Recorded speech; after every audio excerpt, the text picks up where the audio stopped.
Hi Scouts, Erica from Scout Digital Training here, where our mission is to help you be prepared to do your best online. One of the big focus that we have is helping people understand how they can make the best use of their Google Analytics, the free website analytics tracking software that can tell you what people are doing on your website, which can unleash so much information, helpful information, that you can use to improve not only your website, but your overall marketing activities. What I'm going to show you today is actually a really simple little technique, feature of Google Analytics that can be really helpful and doesn't change your results, but helps the way that you manage, interpret, and access your data.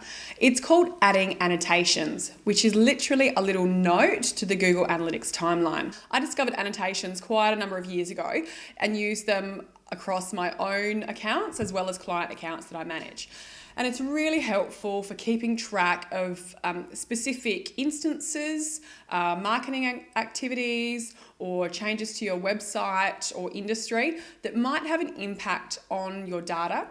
And it's really helpful because it shows you, just makes a little note, doesn't change the data at all. We're not changing anything, we're just adding a little note to act as a reminder of what happened on a particular date that may have somehow impacted your website. So one of the big things that I've used them for recently is I've launched some new versions of a couple of client websites.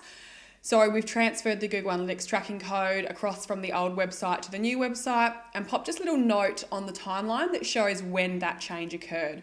So nobody has to remember exactly which date it was. We can see really quickly and easily when that change happened and use that to help compare the activity and performance of the website with the old website versus the new website.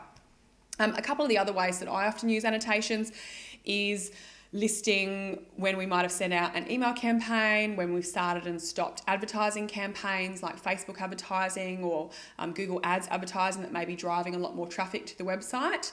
I know one of the students from one of my classes actually went back through her Google Analytics reports and noted in a lot of specific events that influenced peaks and troughs with traffic on their site, and one of them was even them listing a job ad which was driving a lot of traffic to the site. So there was this huge peak and it turned out it was people doing research, and that's a great example. So it's not, every time you go back and look at that time frame, you're not going, why did we have such a huge increase in traffic?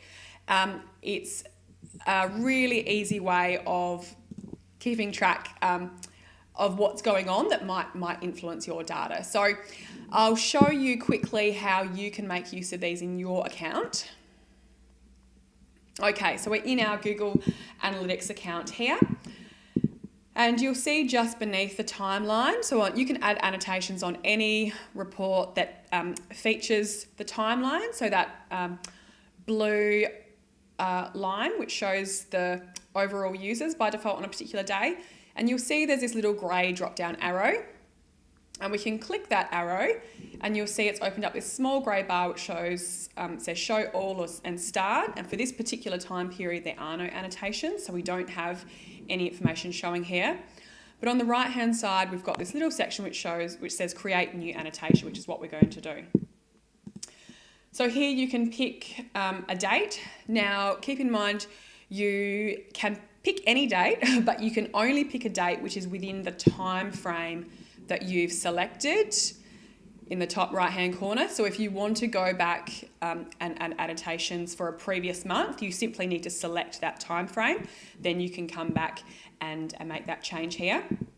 But for the example, I'll show picking a date. So let's just say we updated a new version of the website or released a new section of the site or sent out an email campaign or maybe made some major SEO updates to the website on the 5th of September. And like I said, this is literally a note. We're not changing the data at all. We can say launched new section of website. And we have 160 characters to play with here, so you can be as brief or as detailed as you like. You can also edit these, so don't be too concerned if you don't have all the details in there. It's more about making sure you get the date select a date and pop some information in, and you can choose for them to be shared across all users who have access to the Google account. So if it's something like a new version of a site or an advertising campaign or something that everyone should really be aware of, I'd encourage you to leave it as shared. Otherwise, if it's something that you're testing or something that you've done, I'm struggling to think of a reason why you might want to keep it private, but you might choose to have it private there. And you can click save, and you'll see here that it's now available. We can close that, but it's left this little speech bubble on the timeline. So we can see really easily that something happened on that date, and we can open this up. We can edit it. We can change the date. We can change the text within there. We can delete it completely if we want. We can change it between being shared and private. And we can also star it. So if we've got lots of annotations that we're struggling to keep track of and we want to have the most important ones starred, you can use that starring method, and then you can toggle between viewing just starred ones or just all ones as well. So like I said, a really simple little feature there of Google Analytics, but one that I think is really powerful for helping save you time. So you aren't looking back or keeping track separately of incidents that may have affected your website traffic. And anything that we can do to save us time is very, very good in my book. So a little tip there, maybe think about the ways that you could be using annotations.